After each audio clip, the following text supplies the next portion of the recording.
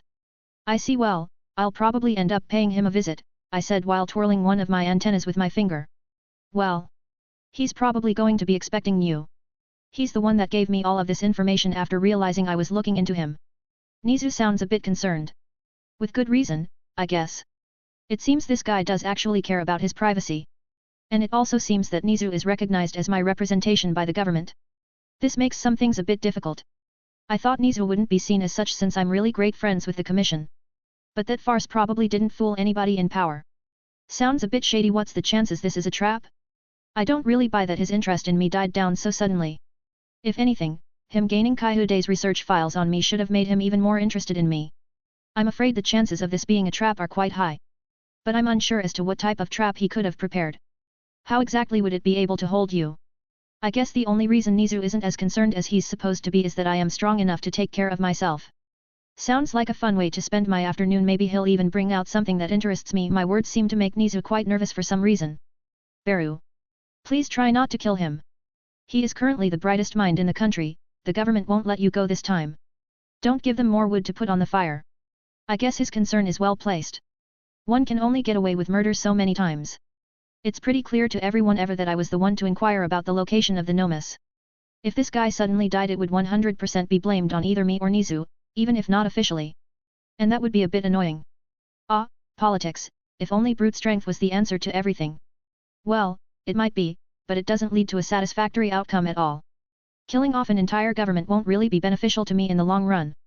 I also just started living a seemingly normal life, throwing that away so quickly would be a bit of a shame. So, I guess I should just seek him out for a conversation. Well, I doubt he'll do anything major during our first meeting. Don't worry, I know how to hold back. There's not much he can do to threaten me anyway. My confident tone must have calmed down Nizu, at least slightly. Do be careful though. If things look bleak don't bother holding back at all. Geez, this guy is still concerned about me. Sure, you should get some sleep while I go deal with that, I said as I proceeded to hang up the call.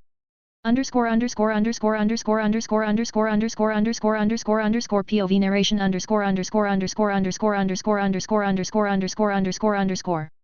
Beru was quick to start heading for Goda Yuri's laboratory right after the call had ended. He warped himself in the middle of Tokyo and flew the rest of the way. Yuri's laboratory wasn't all that hidden. But that was because, unlike Kaihude, this one was completely legal. Beru didn't really bother going through the entrance, he simply looked at the building for a bit and decided to warp himself where the doctor was. And, he happened to be near on the main floor of the laboratory, surrounded by Nomas and other scientists. They seemed to be testing the reactions of some of the more powerful Nomas.